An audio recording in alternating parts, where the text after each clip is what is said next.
ملیحہ صاحبہ، آپ کو سب سے پہلے شامل گفتگو کرتے ہیں. یہ جو سارا معاملہ ہم دیکھ رہے ہیں یو ایس الیکشنز کا، بڑی گہری نظریں ہیں، خاص طور پہ پاکستانیوں کی بھی اگر ہم دیکھیں پاکستان کے لینس سے، تو اس بار چونکہ ہم ایک خاص پارٹی کو لے کر اس کے جو سپورٹرز ہیں وہ بڑی نظریں لگائے بیٹھے ہیں اس الیکشن پہ کہ اگر ٹرمپ صاحب آتے ہیں تو شاید یہاں پر کچھ تبدیلی آئے گی. سب سے پہلے تو میں پاکستانیوں کے پوائنٹ آف ویو سے اس لینس سے بات کرنا چاہوں گی، کس طرح سے دیکھ رہے ہیں اس الیکشن کو؟ کچھ تبدیلی آئے گی اگر ٹرمپ صاحب آتے ہیں، اقتدار سنبھالتے ہیں؟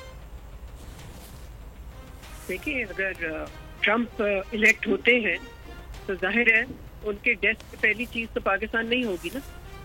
یہ تو بہت ہی آسان سا سوال ہے جس کا بہت ہی آسان سا جواب ہے. تو ان کی ترجیحات تو ان کا اپنا ملک ہوگا، اور ان کی ترجیحات خارجہ پالیسی کے حوالے سے چین اور یوکرین کی جنگ، مڈل ایسٹ میں جو کچھ ہو رہا ہے، یہ ٹاپ ایشوز ہوں گے ان کے لیے. اب یہ اور بات ہے کہ مختلف جو ملک کے لوگ ہوتے ہیں وہاں ڈائسپوراز ہوتے ہیں، ان کی کوشش یہ ہوتی ہے کہ اپنے ایشوز کو بھی ہائی لائٹ کریں، لیکن کس حد تک وہ پہنچ پاتے ہیں ایک صدارتی امیدوار تک، اس کا تو میں کچھ نہیں کہہ سکتی. وہ تو صرف ان کے کیمپین کو ہی پتا ہوگا.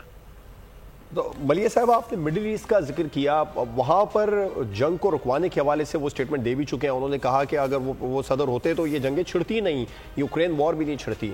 تو اب ان کے ووٹرز کا کتنا پریشر ہوگا اگر وہ صدر بن جاتے ہیں ڈونلڈ ٹرمپ، کہ وہ ان جنگوں کو رکوائیں، اور وہ کچھ اس میں رول پلے کر سکتے ہیں اپنا؟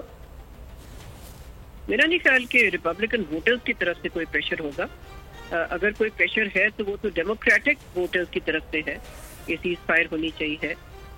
لیکن ہم نے دیکھا یہ ہے کہ دونوں امیدوار جو ہیں، ان دونوں کے جو پوزیشنز ہیں، جو موقف ہے، وہ پرو اسرائیل ہے. اور جہاں تک سابق صدر ٹرمپ کا تعلق ہے، اگر وہ جیت جاتے ہیں تو ہاں، انہوں نے یہ کہا ضرور ہے کہ میں یہ جنگ رکوانا چاہتا ہوں، لیکن اب دیکھنا ہے کہ کس طرح سے وہ کریں گے، کن ٹرمز سے وہ جنگ کو روکیں گے. یہ ضرور ہے کہ انہوں نے بار بار اس بات کو دہرایا ہے کہ نہ وہ چاہتے ہیں کہ یوکرین کی جنگ جاری رہے، نہ وہ چاہتے ہیں کہ غزہ کی جنگ جاری رہے. اچھا، سوئنگ اسٹیٹس کے بارے میں بھی ملیحہ صاحبہ بتائیے گا. یہاں پر ابھی تک کوئی خاص سروے میں کسی بھی امیدوار کو برتری دکھائی نہیں دے رہی ہے. تو آپ کیا سمجھتی ہیں؟ 2016 کے الیکشنز میں تو ٹرمپ کو سوئنگ اسٹیٹ سے کافی زیادہ برتری مل گئی تھی. اس بار کون وہاں سے برتری لیتا نظر آ رہا ہے آپ کو؟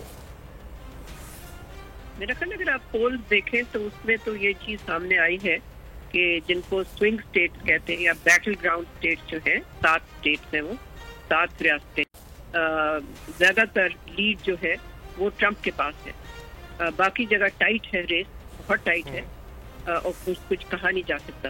لیکن ہم نے یہ بھی دیکھا ہے ماضی میں امریکہ میں کہ پولز جو ہیں وہ خاص ایکوریٹ نہیں ثابت ہوتے.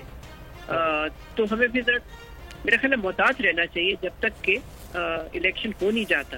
یہ ضرور ہے کہ جو ارلی ووٹنگ ہوئی ہے اس میں کہا جا رہا ہے کہ ٹرن آؤٹ جو ہے وہ ہائی ہے، ٹرن آؤٹ کافی زیادہ ہوا ہے.